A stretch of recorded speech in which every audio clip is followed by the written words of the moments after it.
This is Tractor Tuesday Live, hosted by sixth-generation Nebraska farmer and Tractor Tuesday founder Zach Bosley and Scott Anderson, owner of New Age Ag Supply.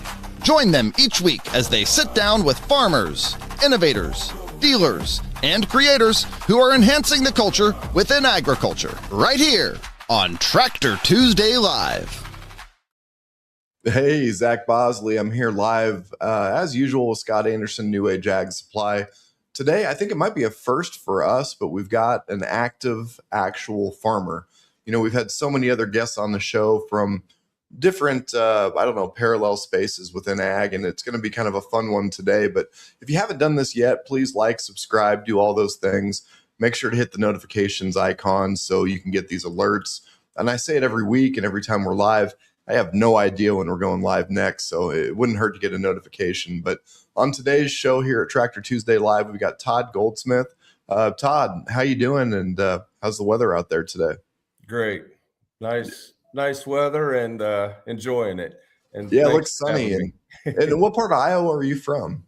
We are about 60, 70 miles east of Omaha, Nebraska, in the corner of Iowa, little town of Corning.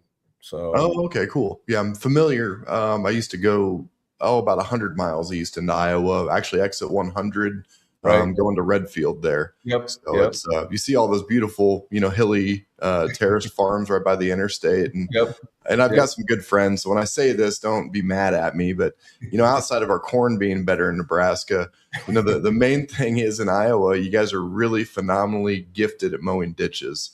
So I'll give you your credit there, Todd. I'll agree with that. Yeah. Well, don't let you guys know you just agreed with our corn being better too. So yeah, you might want to take that one back. But no, and I know you're friends with the Andersons, and it seems like that's a common theme on our show. I don't know anybody, but Scott seems to know a lot. So we'll just go with that. But he knows a lot of folks. Yeah, apparently so, and it's a good thing. I'm glad he knows me. But for anybody paying attention in the audience, if you don't mind, just to give yourself a brief introduction to our audience. Our live numbers aren't necessarily great, but our replays are usually pretty strong. And if you don't mind, just start with who you are, where you're from, and I guess what you might know today. Todd Goldsmith, like I said, from Corning, Iowa. We have a family farm there. My son and son-in-law are also involved now. We have about 7,500 acres or so, all row crop, corn and beans, no irrigation. Yeah. We're dry land. It's we kind of started from scratch, the wife and I. In the 80s, the 18% interest took my parents down about the year I graduated out of high school. And so it's all I ever knew, and got married to my wife, and she's like, you really think you want to do this again? And I said, well, that's all I know. So we kind of started from scratch and went to FHA for the first loan and kind of worked our way through it and kind of got to where we are now. And it's been a lot of ups and downs, but yeah, it's kind of how it worked. So what year was that approximately when you got your first FHA loan? I'm going to say probably 85, 86, somewhere in there. Yeah. Well, at least you probably bought it right. It was probably relatively cheap, because I don't know the full timeline exactly. My dad just turned 70. So a lot of what I hear is just, plus or minus 2 to 3 years of what's even accurate on, what I can remember. But I know, a lot of truth there. But in our area, land was probably north of 3,000 an acre. And then all of a sudden it wasn't. Right. And that's what happened really quick. And that's kind of what caught my dad. He bought some, he bought about 500 acres there. I'm going to say in 81 probably. And within a year, things were going south pretty hard. And the interest was 18, 19%. And I just remember that being pretty rough times. Was it the interest that kind of broke the camel's back on that? Yeah. Couldn't possibly make the interest payments with commodities? No. And the commodities were just in the tank too, and just I don't know. What's kind of scary, we don't have the interest rates like we had then, but it's a little scary right now, just in the times that I kind of recall back then versus now. So hopefully it doesn't get that way, but it's kind of how some of these things started out back then, as I recall. Yeah. Was your dad just row crops, or did he have hogs, or Just strictly row crops. And I think he got up to right around 5,000 acres at that time. And he was would have been in his 40s probably. So yeah. Jeez, anyway, what did he do after did he file Chapter 11 restructuring, and then they sold the land? Yep, he did. And it drug out for, I don't know, probably 3 years. At the time, I recall some of the banks were actually, he was not in too bad a shape. He had quite a few farms paid for, and I think that was can be some of the problem with some of those guys back then too. If they had equity, those banks went after those guys that had some equity to try to cover themselves a little bit, and I even had bankers back at that time kind of tell me that was the way they were going. So, yeah, it's interesting times. Hope we don't see that again. Yeah. What did your dad end up doing after he got through that period? They sold everything out, and it caused a divorce between my mom and dad too, the whole deal, before it was done. And he actually moved to Colorado, and he lived out there till he passed away about 7 years ago, I guess now. But he lived in the Greeley area actually for all the rest of those years. Yeah, my aunt lived in Loveland, so we're really familiar with that area. Yep. What did he do for work? He actually got into this porcelain business that he redid antique bathtubs for people, resprayed them and put the fancy fixtures on them and stuff, and that's kind of what he did. So yeah, talented dude. And it's just it's a tough thing, and I'm nervous about it as well, because you saw the big spike and everything going on in precious metals, and I know that was kind of a theme that's repeating from the early 80s. Right. And I guess I haven't been paying attention to the markets this week. If there was any recovery at all in precious metals, I'd have no idea.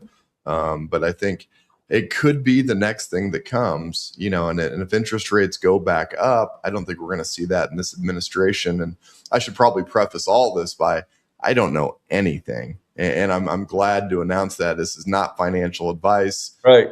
Don't talk to me about anything. Look at my bank account and run, because you'll learn really quick. You don't want to take any advice from this guy. But it could be the next thing that happens, maybe under the next administration or the next chair of the Fed. Who knows? What's in store. And I think it's always something on the back of folks' mind that actually lived through it. From your first purchase, first FHA loan, how quick did you start to feel a little bit of confidence again to, basically expand the operation? Well, my wife always had a full-time job. What was funny is we'd have neighbors. We'd start harvesting a lot of times in, I don't know, middle of September. Stuff was wet still and this and that. And my neighbors go, "Wow, you're aggressive. You're getting with the program." And I'd say, "Hey, no. My bank account says 0. I need to get some corn in the bin." Right. Yeah, exactly. So that's, but I would say, 5 or 6 years into it, we was feeling pretty confident about things, and things were growing fairly fast. Did you work for Dad before you started farming then, or what? Yeah, I did. And then when he ended up filing bankruptcy, then I went to school at Iowa State for a couple of years too, in there right at the end. And always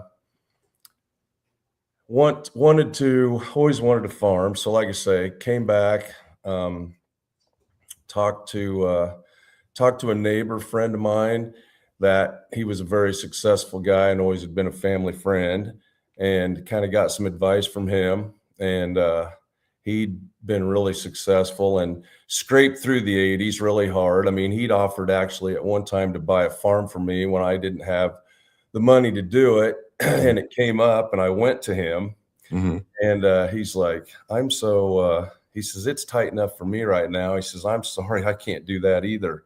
And, but he gave me some great advice and kind of followed in his footsteps and he was a heck of a corn grower and it paid off, I guess.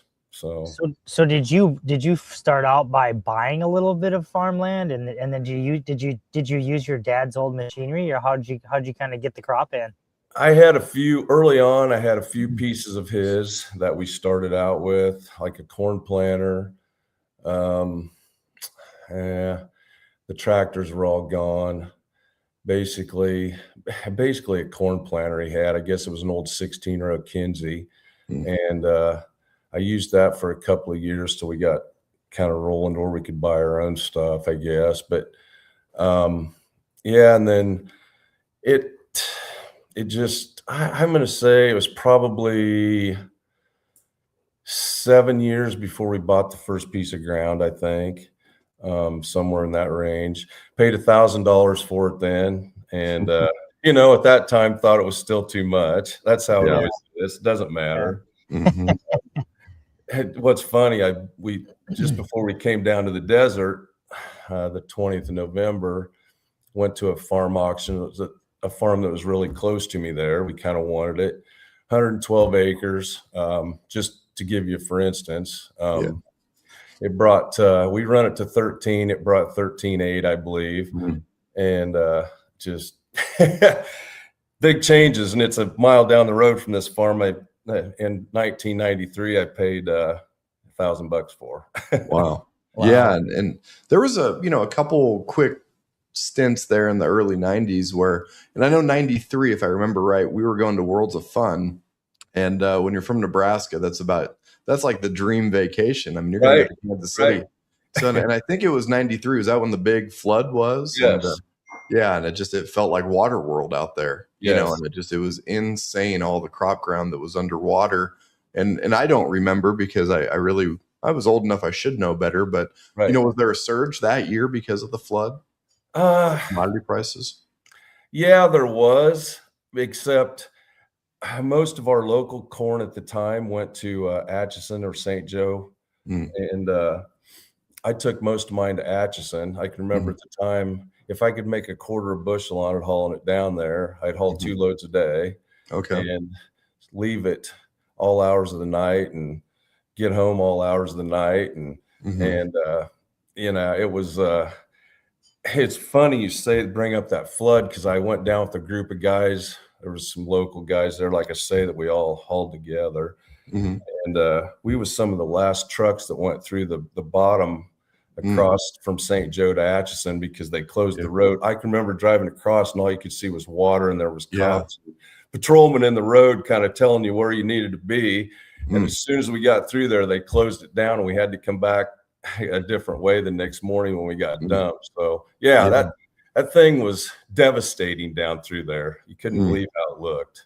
It was really, it's something that's still in my memory, and it might have even been my first vacation, with going to Worlds and Oceans of Fun. It was right there. It was the whole dang I-29 corridor. It was just underwater. And, but I do remember we were farrowing sows and had a ton of hogs. And even in my part of kind of southeast central Nebraska, we had, tons of rain. I don't think my dad could go because it was, every bit of keeping the troughs dry and anything we could, at the time. But there seems like there was a little bit of a couple positive years there in the early 90s, at least. Definitely. So you started just renting a few quarters or so back in the day. Was it easy to rent land back then? Because there was a lot of guys that didn't want to expand at that point, or how was that? I'd say it was fairly easy. I had a lot of people come to me, and what's funny, I still have some of them farms today that I had back then. I've got some guys I farmed for 25 years, probably easily, and 2, in fact. So it kind of, I just tried to treat people right and do things the right way, I guess. And I think it's paid off. So, but yeah, I would say it was fairly easy because things were kind of in a downturn there, and a lot Mm-hmm. of guys were, going the other way. Yeah. Yeah. So it made it somewhat easier. Now, over the years, it's definitely gotten harder. Like my son, getting him involved and stuff, it's been it's been tougher to get a hold of farm ground than it used to be, for sure. Yeah. Well, how many acres were you farming then in the early to mid 90s, roughly? Oh, probably, I'm going to say we was pretty quickly up to probably 1,800, 2,200, somewhere in there. Now, did you have to hoe everything or cultivate every acre? Or Well, how did that look? I've been no-tilling for a lot of years now. I was Okay. kind of in the beginning of all that stuff. Mhm. So we kind of adapted that early on, and the technology has since, things have changed so much in the past few years, the Mhm. past 10 years, I guess, that, Yeah. these precision planning and all that stuff is so much better than it used to be. The stubble just used to be quite an issue to deal with back in the days when you first started, trying Yeah. to get some kind of wipers to push everything out of the way and get Mhm. a decent stand. Mhm. And now things just, everything's so much nicer to deal with. And my son and son-in-law they're pretty much up on the tech stuff, so they've made that part of it easy for me too. So Yeah. Yeah. yeah, but Well, God, I mean, really even 1,800 acres. I mean, it seems like it's kind of a daunting task with 90s technology. I yeah, mean, really, if you didn't have multiple combines, just kind of set for one crop or the other, it were you was. picking 8 rows or what was the head? At that time, yeah, I guess we was probably still on 8 rows, running. We tried to run one machine in corn because I just didn't have enough semis at the time Mhm. to really keep away from it all, even Mhm. though the yields weren't, I don't know, half what they are now. Yeah. But and then we'd run two in the soybeans for sure all the time. Mm. And it seemed like it was easier to get help back then too than it has been Yeah. here in the past. Yeah. So that part was a lot easier, I think, back in those days.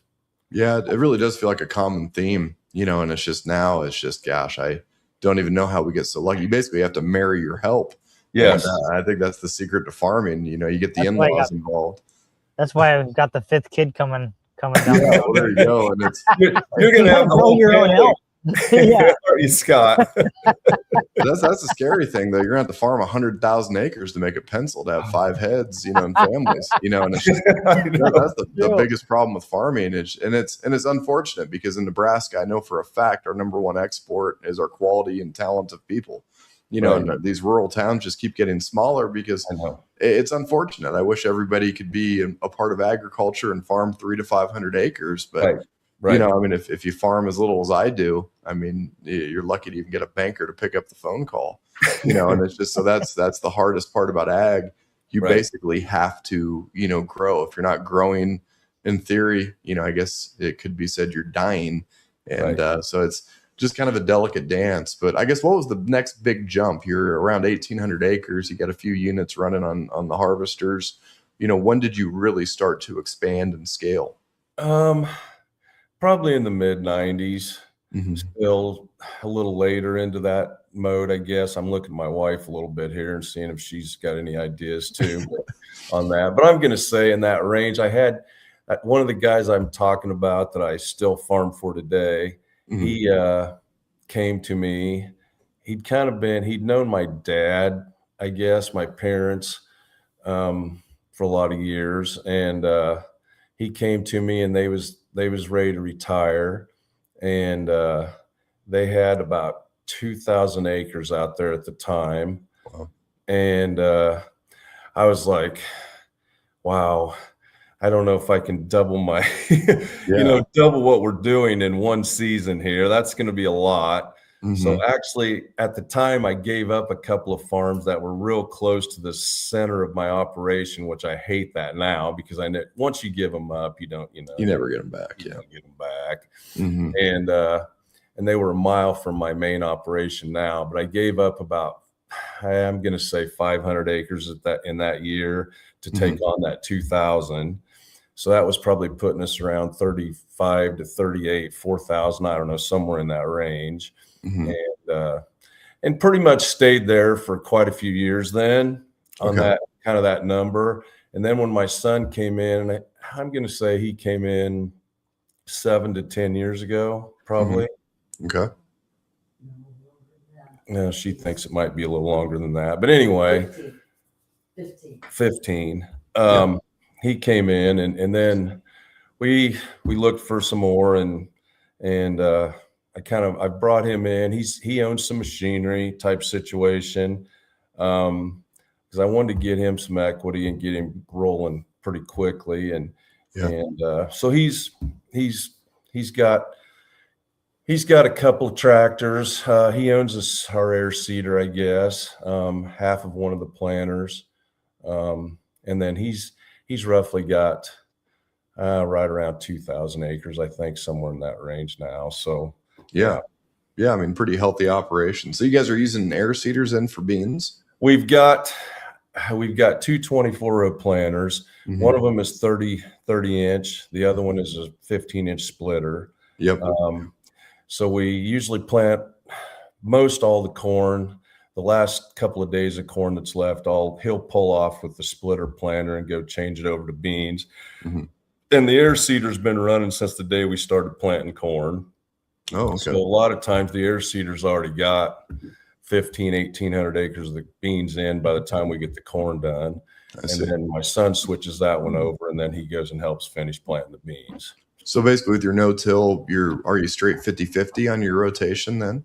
Pretty much. I mean, we're a little heavier on corn this year because we thought last fall it kind of looked like maybe the way to go. So we fertilized a little heavier on the corn side, but and we're really 100% no-till, except a few years ago the yields have been so good here on the corn that we was having trouble dealing with all them stalks in the no-till on the beans. The ground just didn't dry out in the spring. Oh, I see. And we kept fighting that. I mean, the ridge tops would be great, but as soon as you went through a little swell, it's damp and it's just not, I'm not liking how it looks. So I actually bought a high-speed disc, I think 3 years ago, and we run it real lightly in the fall over all the corn stalks and kind of get some black showing, so it will dry out. And we've gotten along a lot better planting beans that way. So, kind of modified, almost minimal, right. And that's you see so many different things, throughout Iowa, and really it can vary so much about every 100 miles. It seems like a certain township gets hip to something, and then a lot of people in the neighborhood are doing it. But have you seen a lot of guys try to get into 20 and 15-inch rows for corn? Yeah, there's actually quite a few of them around me, and you visit with them about it, and they're not real. I don't know. They most of them wish they wouldn't have did it. Just to be honest with you, they really don't see a huge advantage in it, I guess. There'd have to be a big advantage to pay for the extra combine parts and row units and snouts. You're running a lot more machinery over the same space. Yes, and that's their point exactly. And for what they spent to get to there, they're like, we're not seeing what we thought we might have seen with that. And see, that's the Iowa perspective. In Nebraska, once you make that upgrade and you make a change, it's the best thing you ever did, because you got to keep lying to yourself and making sure the money you spent was the best thing. And, surprisingly enough, in my neck of the woods, there's still a lot of guys on what we still call wide rows, being 36-inch rows. Really? And it might have been a lot of just the way we irrigate and different things like that. But, really a lot of the machine is very similar on planters that you'll see in cotton country. So I think maybe that was a little bit of the back and forth there too, but it's, in my opinion, our corn hasn't gotten any better from 36-inch rows down to 30s. We just made the switch maybe in 21. And I think, again, you got to justify spending your dad's money, you know, and you got to let everybody know how great of a move it was. But, Right. you know, our last year on wide rows, we just for fun on one quarter, it was through kind of a splitter type planter. We did some 15-inch beans on a quarter, and then we did some 36-inch row beans on like 300 acres. And I'm telling you, it was the same yields. Right. The only difference is those narrow beans were a lot easier to cut. Right. You know, we probably saved a few $1,000 on fuel just going right through them. It's like they propped each other up. And so there's so many ways to do it. I'd agree with you 100% on that, on the bean deal, because we've gotten caught before, and I've had to plant some 30-inch rows with my planter too, all three of them. And because the drill's a 15 too. Okay. And, you know, it's very slight difference in anything at all, other than, like you said, the narrow rows are a lot easier to combine. Yeah. That's the only thing I witnessed. I wasn't even running the combine. I'm just, you know, running the grain cart, or what we say in Nebraska, the auger wagon. Right. And was running the wagon. So the auger wagon. Yeah, that's what we call it, man. I don't know if anybody else does that. That's what we do over there too. So okay. Yeah. I got a kid that's ran the auger wagon for me for 15 years, and he can run 1 million, and we run every bushel through that, because we run 2 12-row machines in corn too. And we usually run right together, and we only have the one cart we run. So trying to keep him down on how far he's got to run back and forth, you know, and he hauls every bushel, and I make the laugh that and that 1.5 million bushel through that thing, whatever he runs through it, it's like he doesn't spill a coffee can either, and he can unload one of those.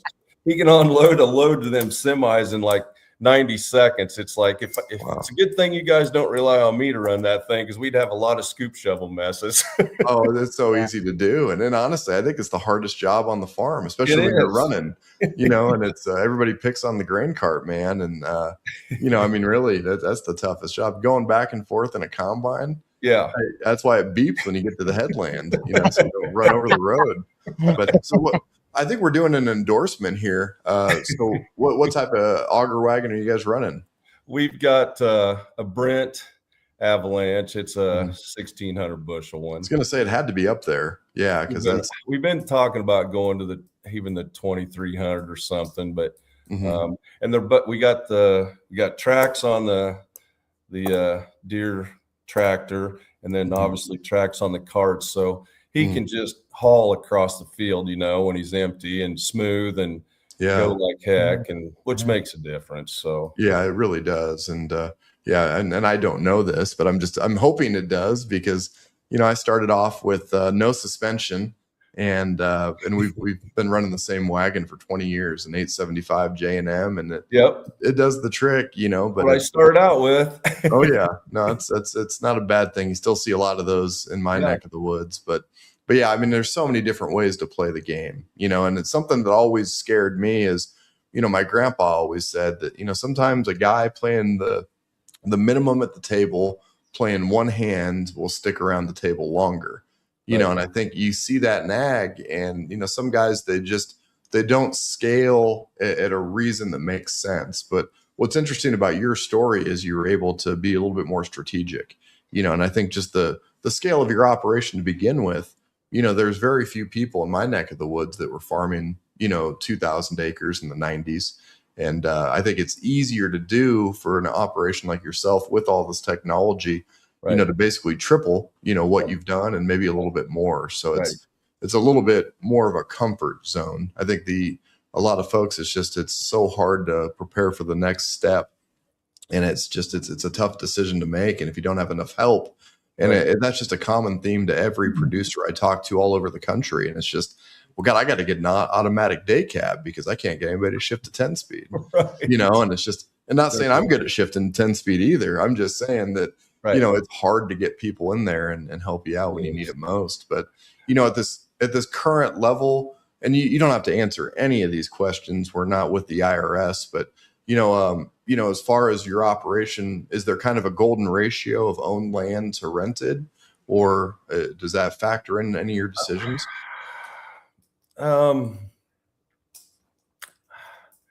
You know, I would like to be 50%, I guess. own to rent it. I don't know if we'll get there, but the way this land, it just even in our area, there's been some. I mean, that one was a 95 CSR. I don't know. Iowa That's about as good as it gets. Yeah, right, it goes by CSR. So, yeah, and it had a couple of windmills on it, but it just, even now at today's commodity prices, it's tough to pencil that out. So, I don't know. I'd hope to be there, but I don't know if I'll quite get there. Well, the easiest thing to ask a farmer, the worst thing I hate when people from Texas or something, well, how many acres you farm? Right. Well, who cares? But the question that I love to ask is, how bad are your property taxes per acre? Ours are not too bad. Accordingly, I'm going to say probably going to average around $35. Okay.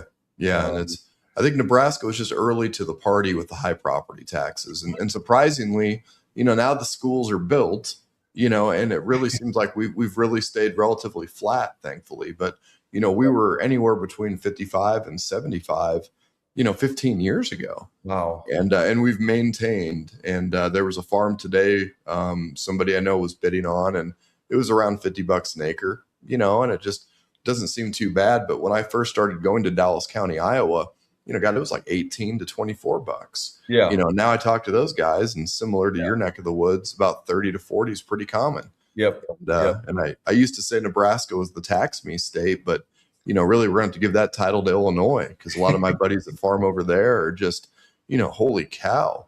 Right. But they're getting 18,000 an acre, pretty common. And I still don't understand. I mean, my calculator does the same math that yours does. And, $3 corn, I just don't understand this game anymore. I know. And, it's tough. I'm like you. They have a different pencil than I have, I guess. So yeah, apparently. And I don't know what the right move is, and so. Well, it's if you think about the number one rule of money is to not lose money. I think your chances of losing money in agriculture is pretty low. I mean, think about, even if you would have paid $3,000 an acre, right. Give it some time and you won't lose money. Right. And I think that's most producers that have cash flow, like, they're not going to invest in crypto. They're not going to go try and trade the stock market, because they're going to lose your money. They'd rather lose it doing something they enjoy doing, right? Or at least buried in the ground. I mean, it's still better than a savings account. Right. Even at 1% interest, you're still beating the crap out of a savings account in most times. I mean, today I think it's a little bit better, but I think that's why you see the farmland prices not really correcting during this time. The interest rates, and then the fact that what else are we going to do? Because everything, it's hard to find good deals out there. Yep. And it's like I said earlier, it doesn't matter when you buy the ground. It always seems like it's too high at the time. So, it's. But surely it had to pencil better, at some point, over time. But I mean, the yields and everything differ a lot, and I know my dad graduated high school in 73. He was 17 years old, and then that summer, 340 to 350 range on corn. Right. And, and then if you look at that versus inflation, it'd be a gazillion dollars, a bushel, but, our yields were a little bit higher in Nebraska. Right. And it's not just because of our better corn, but in all reality, it's just things were different because of irrigation. Right. And I think the areas that have benefited, for me, again, this is not genetic advice, but the things that have benefited, the corn production has been some of these dry land areas where, in Iowa, generally speaking, you guys usually don't have a drought out year. But, when you are a little bit weather restricted or on the moisture side, it does seem like some of these newer genetics and hybrids perform better to drought stress. Right. They've really came along again in the last, every year it seems like, but yeah, it's pretty amazing what they'll do yield wise. Because I think the last 2 or 3 years, our average has been in the 225 to 245 range. In fact, I've had a couple of farms in the last couple of years, 160s, made 301. Jeez. On dry land. Yeah. So it's the hybrids, like I say, the technology and the planting equipment. I mean, everything is just so precise. Every plant is perfect. The depth is perfect. It's just all that stuff makes a difference. So yeah, it does. And I guess for your guys' pH, how do your soybeans fare? I don't feel like the soybeans have came up quite as much maybe as the corn. We did have a 70 bushel average this year on beans, which I'm going to say is probably close to the best we've ever had. Okay.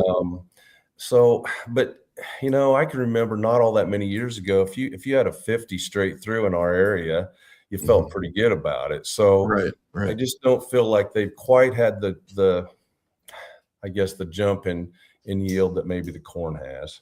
Yeah, and it's fun for me to learn and watch because we've done so many years of corn on corn. And in our area, you can get away with it because of the irrigation and, there's a lot of livestock action. There's reasons why you can do that in my part of Nebraska, but then you do switch to those bean years and holy cow, it's just, you want to tell everybody about your upgrades and then about your yields next. And, and for us, unfortunately anymore, it might be the county average is 70, but that's, being drugged down into sub areas. And beans are so finicky. When I learn these things firsthand, you never forget them. And, you get a hailstorm and then your final stand counts are under 80,000. And you still make 70 bushel. And it's really an interesting crop that I don't think a lot of folks quite understand yet.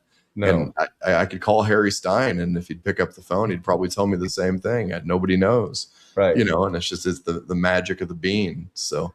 No, but I think there's a lot to learn on those yet, really. We've tried all we have been backing our population off quite a bit.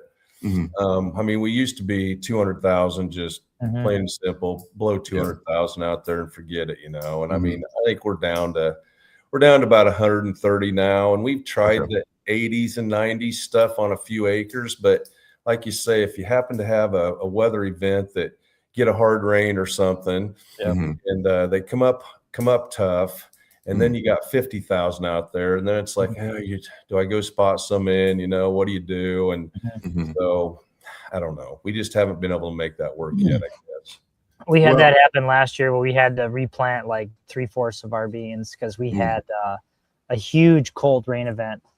Like weather, it was dry, perfect, and then we had like a week of just 40 and 30-degree rains. Inches of rains on the beans in the ground, and they just smoked them. So we had to replant just about everything. That's tough on them. You can't make that work. They just won't come out of it. So well, and then you're seeing guys are keeping their bean kit in, and that's the first crop they plant now in Nebraska. And even some of the guys I know in central and east central Iowa, that's more of the theme anymore, and it just makes me nervous because I don't necessarily care when I put something in the ground. I'm thinking, how am I going to get that out of there? That's my biggest concern with doing the bean game early. And then this weather, usually in Nebraska, the past 12, 13 years I've been farming, it can be so wild. It's like the Mother Nature's just trying to tease you into the field. The legal date's the 9th, and then it's just beautiful. It's 80s and amazing. Then you get to about the 20th or so, and it's barely above freezing. And so I've had some phenomenal yields with some corn that was put in the ground May 5th. Exactly. I don't know if it really, some people just overthink it, but for your operation, covering that many acres, there's probably a lot more thought that goes into it. We just pretty much got to be rolling by, like I said, the 8th to the 10th, somewhere in there, we try to get going and at least get a good start on it. But I mean, 224 rows, if we have 3 good days, I mean, we can plant easily. We've planted 700 acres in a day with the 2 machines. So we can mow right through it. There's times also we've done so much that I've said, we need to put the brakes on here a little bit. Maybe we got a weather event coming in a week. Let's just slow down a little bit too. So we kind of we put some thought into and look at the weather forecast type situation. And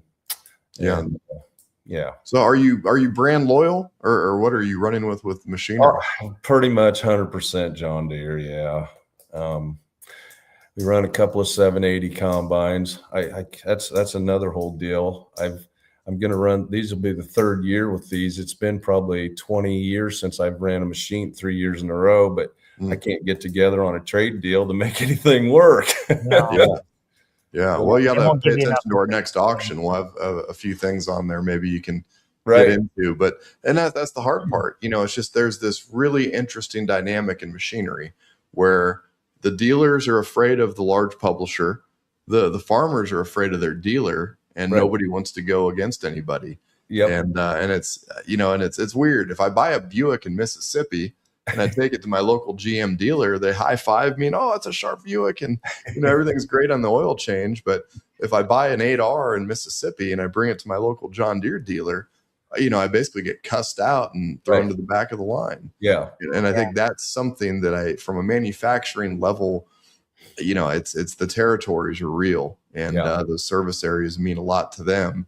And again, the larger operators have to at least be aware of this because, what happens when you break down, and with all the sensors and all the technology, you basically have to keep your dealership happy. You do. You have to buy the service manager and do it yourself. Yeah, there you go. Yeah, and that's a good way to. And honestly, a lot of guys, their first hired man they get, is a diesel mechanic that has that experience that went through, all the different channels of their dealership, and next thing you know, they're working at their shop because. Yeah, it's a tricky deal with this technology and all the things. So now, are your planters? Are you running Exact-Emerge then? Yep, they're two Exact-Emerges. Yeah, high speeds. Yeah, they're high speeds. Yep, and what's crazy about those silly things too, which you guys have probably had that experience too, but man, it seems like when you get over, you run 8 or 9 mile an hour with them, they'll run 99%. 99%. You run them up to 10 and 11. They'll do 99.9, and they'll run good enough that the little hoppers won't keep up with the. You're right. There you go. The seat on demand. Yeah. So no, I say those things have helped immensely on corn yields too. It's crazy. Before the Exact-Emerge, did you ever run precision planting? Yep, I had precision. Yep. It worked great too. I had no trouble with it. It's a typical deal. It was probably just easier to get it through Deere at the time, and it was all right there. And that's why I went with the Exact-Emerge. So now with the planting into bean stubble, do you just run right on top and split them evenly, or do you nudge like 8 or 9 inches, or what's your technique with no-till planting? We've got the John Deere trash whippers on the front that are they don't touch the ground, but if there's anything there and you're going that fast, it'll pick it up and toss it around. Okay. And move it over just a little bit. So I don't like to run them very deep at all, just because I don't like to fur open the soil and make big trenches type deal, but just enough to kind of move the stubble. Okay. So, yeah. I wasn't sure if you went in at angles or how that worked. No, we usually run. We'll try to offset the rows from last year, but kind of run in the middle of them. But we got a lot of contour stuff where I'm at, so a lot of times that doesn't work either. So you just kind of let it rip. Todd, how do you make your grain marketing decisions? Because obviously, to grow like you've grown and farm as long as you've farmed, you must have done fairly well. I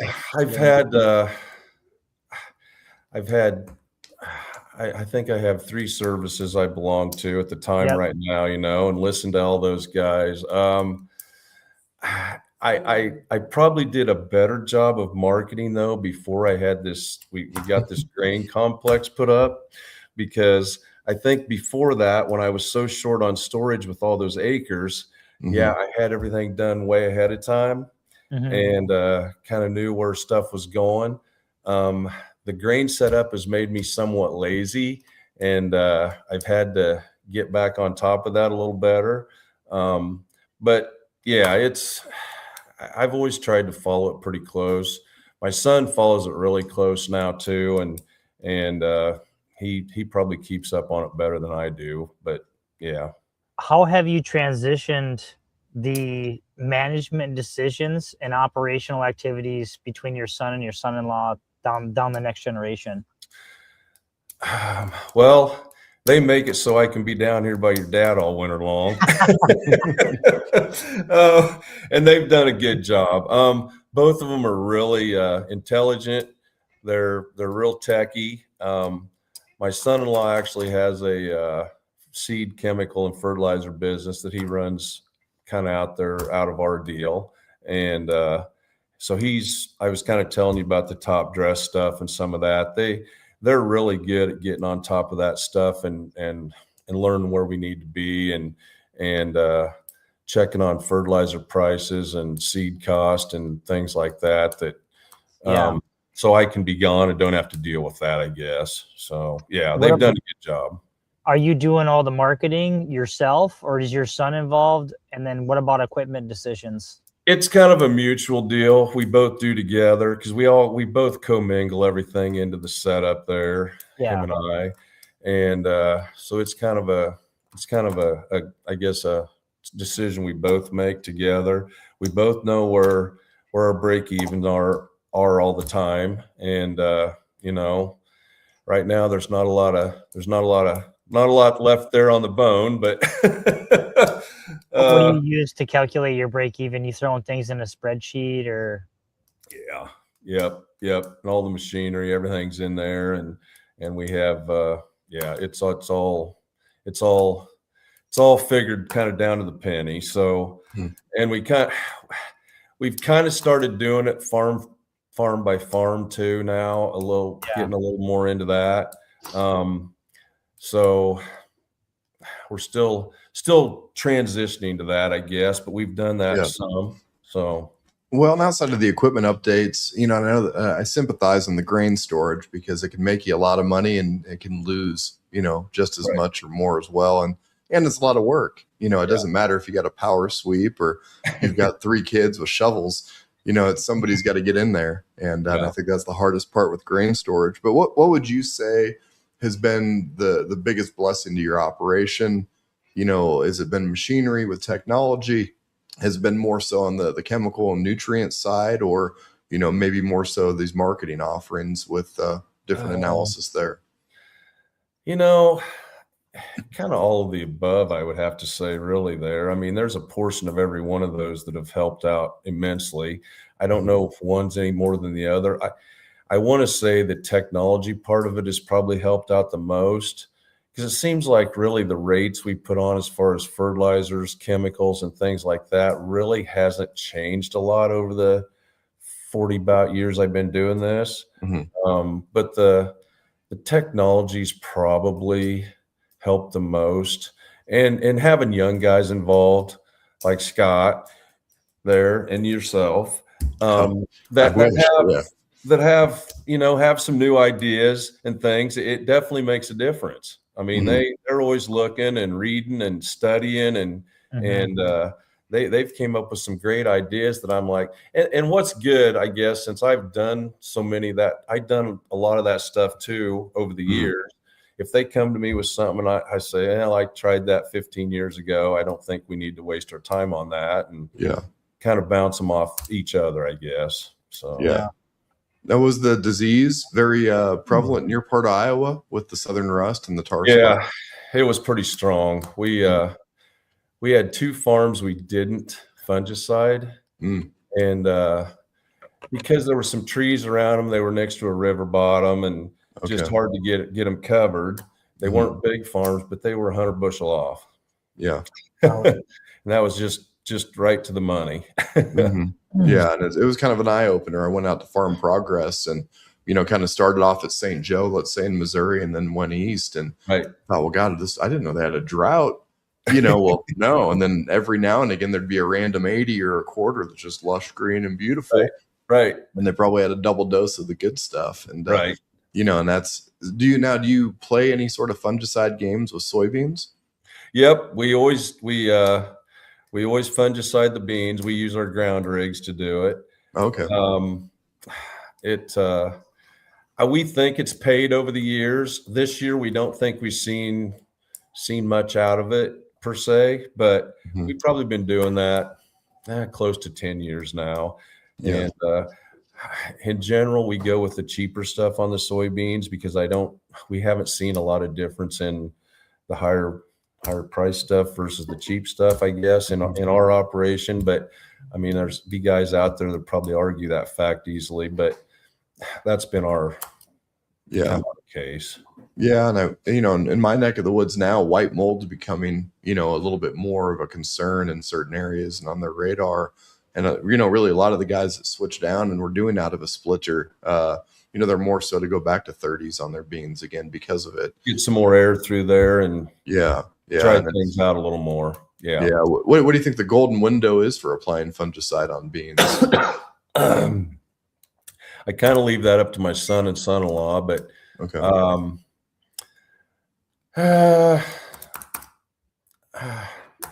I'm not sure where we usually start on that. They Yeah. kind of, like I said, they do make the call on that kind of stuff, and I usually just run the spray truck. Yeah. Well, somebody's got to run the wagon back and forth, but it's just, for us, a lot of it's just more so, do we need insecticide? And if we do, and if we got an aerial apply, then, every now and again, we might dabble in that, but yeah, mostly a generic and, really kind of right around the same time the corn's at tassel, so. Yeah. Same way. We generally throw a little bit of insecticide in every time too, just the generic stuff. And since we're making the trip over, we do it. And Now you're on that side of the Missouri River. Is it all enlist beans, or are you guys still open to extend flex? There's still a little bit of everything, but generally enlist. I mean, I think everybody's about switched to enlist at this point. So we're pretty extend flex heavy over on this side. Really? And it's interesting when you get into Iowa, just that switch is pretty evident. And I've got my own suspicions why, but is there anything that you've preferred over the years on soybeans or even as far as maturity and maturity groups?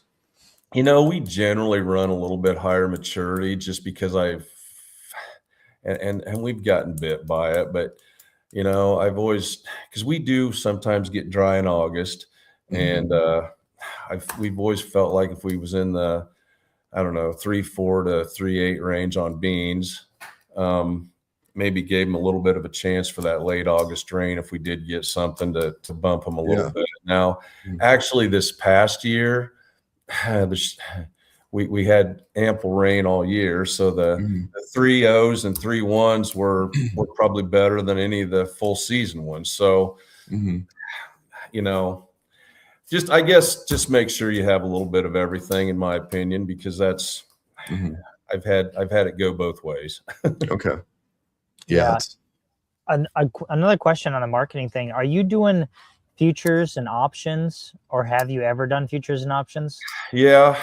I have, still do some. I'm not going to make out that I'm ever 100% right on any of that stuff, but yes, I do both, and sometimes good, sometimes bad. Just that's how it is.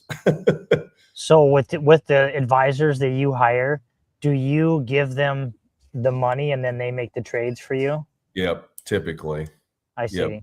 Yep. And so are you also doing strategies with maybe your soybeans where you'll sell, like there's a Minnesota co-op that a lot of our local guys sell to the crusher through, and then they store their beans and they sell through the Minnesota because the patronage is like $1 a bushel extra. So do you do things like that, or what's kind of a good way to pick up a few pennies here and there? I've done that in the past. When they've had, Gavilon, it was close to us, and they used to have some programs like that, but they've sold out near us now. And so the past few years, we haven't really had any of those options, I guess, that on the soybeans to try. So So no, I haven't been. It's probably been 5 years since we've done anything like that. Sure. So I'm just curious. Farming is probably the most capital intensive business other than mining or something like that. Yeah. And I'm curious if you have like some good strategies, especially at the beginning, on how you were able to cash flow your way through and manage the taxes at the same time, because the cash flow situation bleeds into the tax conversation too, because we just get nothing other than machinery, nothing depreciates for us. Right. So just curious about that. It seems like over the years I've been able to make I've kind of tried to keep the machinery at a level that I can still use it, I guess, if need be. But it's like walking a tightrope, really. I mean, you can't get too overly done on the equipment side of it that you're having trouble getting it all used, and yet running yourself out of cash, trading for that stuff. So it's just I've kind of tried to walk a tightrope on that most of my times. Some of my tax guys have been like, wow, you're about the only guy I've ever seen do the things that you do. And it looks like it works, but other than just walking a tightrope, that's pretty much what I've done. What do you mean by it? Can you elaborate on that? The only guy that does the things that you do? Well, some of the numbers he's used on depreciation over the years, he's like, holy cow, so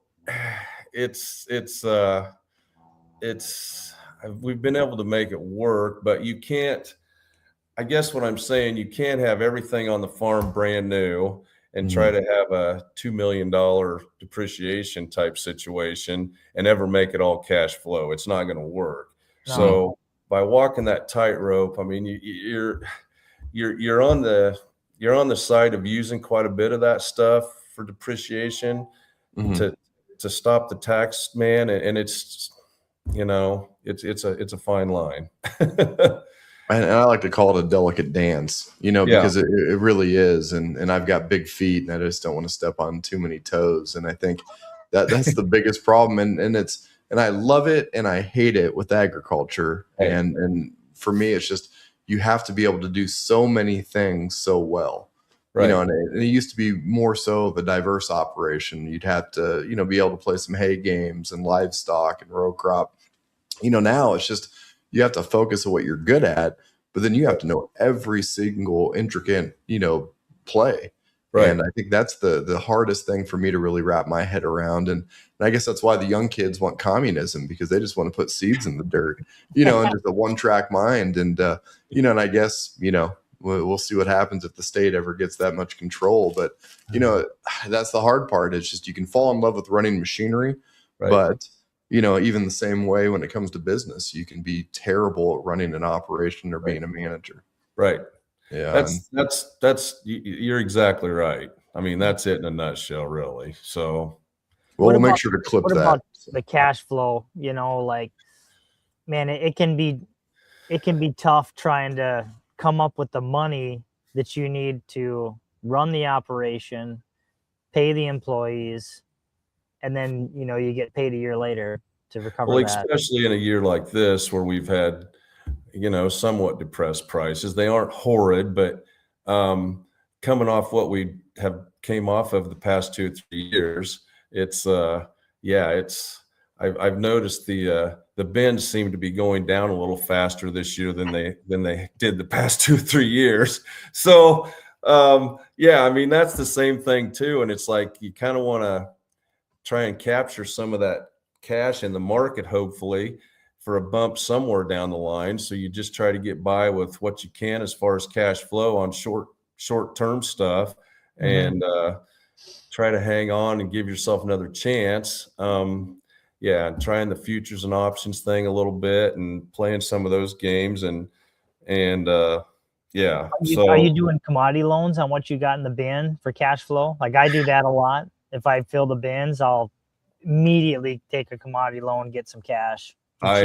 stay down. But I did that for years, and I'm finally I've got far enough along that I haven't had to do that for probably 5 or 6 years now. But yeah, I mean, that's a great way of doing it. And there's a lot of people out there that I don't think use that to their advantage. That really it's a great thing. So yeah, I have, and that's good. What in your mind, when you were starting out, or like your son, for example, who's kind of in the transition phase to at the beginning farmer? Well, he's been here for 15 years, so he's beyond beginning farmer. But when it comes to debt, what's your comfort level for debt for somebody like your son and then yourself? My dad's like hates debt, right? He doesn't want even zero debt. But what's your, like, let's talk about debt for a moment there, especially for young guys, because there's a lot of young guys trying to get in farming. Well, that's a challenge. My son's probably a little more frugal than I am, I guess. So he thinks sometimes I probably overspend on equipment and stuff, I guess. But it's like I've told him, it's like, okay, if you're going to try to farm this amount of acres, you can't do it with a 15-year-old machine. And you really need to, put the pencil to it and see if that will work. And just, again, try to have a balancing act on what works and what cash flows and what it's going to take. And he's done really good. Obviously for me, I still have to borrow some money, but it's not what I used to. It's never bothered me because I borrowed money my whole life to get started. When we started from, I mean, like I said, I told you in the beginning, from scratch, I've borrowed money from day one. So it's never bothered me because it's got me where I'm at. And I've used my wife always says our EBITDA looks great, so, and that's what everybody looks at. Yeah. So, and my son, he hasn't had to borrow as much just because, I guess of the help that Deb and I have gave him kind of getting started. So I kind of chuckle sometimes that I said, you got way more net worth than I had at your age already, so. Yeah. Same for me. Yeah. Yeah. It's, I don't know. It's just, it's a very hard business. And I think even harder than all of that is just managing all of, these interesting so many points. Different aspects. Yeah. It's hard to grasp and it's unfortunate. And I think, our next guest that we have on is more so on the homeschooling side. And I think it'll be interesting to see, their thoughts on accounting and everything else. Even when I was a kid, and we won't talk about how far back this was, but, we had basically somewhat of a class you had to do. And one thing you would do is you'd balance a checkbook. Mm-hmm. And it blows my mind how many, young farmers I know that that's not even a thought. You just write the check and then it comes from the operating, they fulfill and, an actual working balance. I mean, holy cow, what does that even mean? Right. And, right. And we're kind of at the hour mark here. Todd, if you want to, maybe wrap this up a little bit.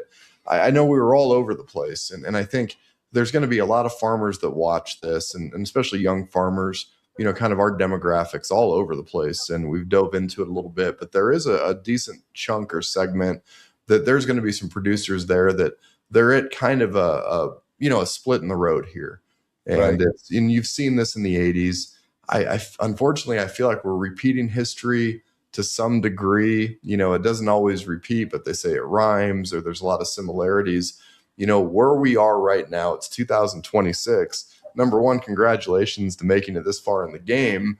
But, what's going to happen next as far as your operation, or if there's another younger farmer out there that's in the game a little bit, I guess what's your advice? Well, they just watch the numbers. You got to have, like I said, whatever you're doing, the equipment's got to be good enough that, because I mean, we're on such a time frame on what we do every day Mhm. that you gotta make sure things run and Mhm. with limited amounts of problems. And I've always had that theory since I've started and had pretty good stuff all along. I mean, Mhm. that's one of the big things, I guess. But yet don't overextend yourself so far that you got to keep the equipment cost per acre in line and Mhm. not get ridiculous. It's just, Mhm. I've seen so many guys over the years start out and go for a year or two and just everything brand new, and then boom, things just go south and they're gone. Yeah. So, you kind of got to work into that stuff slow and not, like I said, there was a couple times there when I doubled my acreage, I was sweating a few times just because that was a pretty big jump at Yeah. that age with the stuff I had. So, I don't think that's good to do that. I think you need to Mhm. kind of do it in increments. Yeah. I realize the timing of all this stuff, you may never get another chance. So that all comes into play too. And you kind of got to decide where that is and go from there. So Yeah. Okay. Yeah. And I don't know. I mean, it's an interesting time because I meet with older farmers, semi frequently. And right, met with a heck of a producer yesterday, kind of an older customer of mine. And, he's got back problems. He's in great shape. He's a lean little guy, right. but it's just the reality is he's got nobody to take over. And Wow. he's like, Zach, I'd like to, rent some of this out. And his backyard last week, a half section brought 12,900 an acre. Wow. And his access to cash would be huge right now. I mean, Right. I think his ground would drive a commanding price, but we're all kind of married to this ground. And so, he's going to struggle through it this season, probably needing a back surgery, a major one, but he's like you guys, he's got all those fancy Signature Series cabs and he's dialing in his massage seats. I know how those green paint guys run, so they can get through it another year with the pain, but it's just, that's the hardest part. There are opportunities in agriculture. Right. And I think what I would like to, maybe convey to the younger audiences, look at our ancestors. Right. Mine stopped in Chicago for a few years. Then they made the final, voyage into this most beautiful part of the world is known as Adams County, Nebraska. And they stopped here and they put their feet down. But it doesn't mean that you have to necessarily be married to your backyard. Right. And there's opportunities out there. If you want to be a producer, I think, how bad do you really want it? And what type of sacrifice do you want to make if you really want to be involved in this industry? Because there's guys just like that gentleman I'm talking about yesterday that are in every single county that would probably give you an opportunity. Right. And I think you just need to communicate. And Right. I think that's a lot of it. Don't be afraid to communicate. But if you were really, back up against the wall, would you expand your operation right now or would you dial things back? Oh, boy.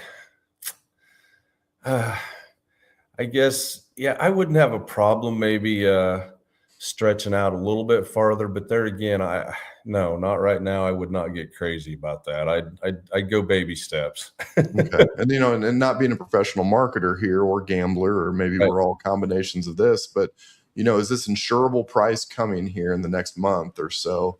Is that a major point to focus on as far as what you're going to hedge and how you're going to market your commodities? It's a small piece of it, I guess, but the problem of it is for most of us, we made those decisions last fall, basically what we were going to do for the Mhm. spring, Yeah. unless things really, change. But Mhm. for the most part, I think most guys are that way. I mean, they made the decision for fertilizer, nitrogen last fall, and it's already on, and they're going to go with what they'd kind of decided. Okay. That'd be Yeah. my guess. I mean, most of the guys in my area I know are that way. So Yeah. Yeah.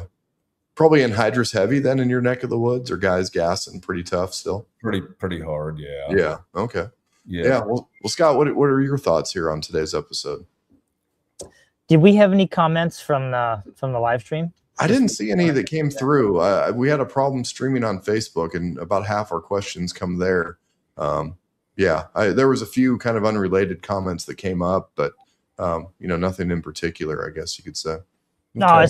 it's just great to get a perspective from, another farmer, especially one that's been around through the 80s, Right.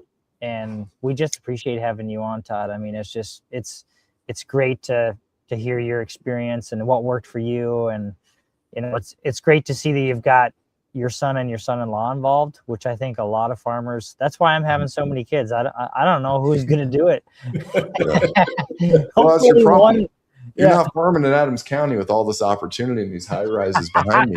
So, I think it's easy to farm where I'm at because, we're around this thriving metropolis back here of 25,000 people. But it's just, and a lot of folks, and I say that almost half honestly, because, think about the guys in Western Nebraska where, they've got maybe 80 people, at the county seat, and that's it.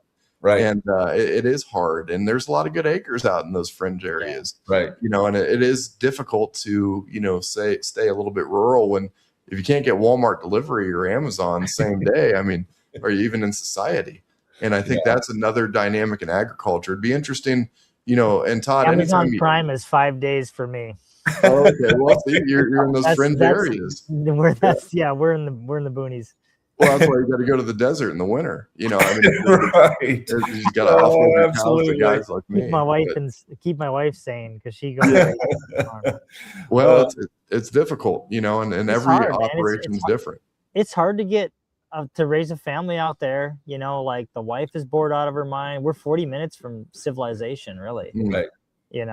Like we're basically an hour or two from anywhere. Des Moines an hour, Omaha's an hour. So.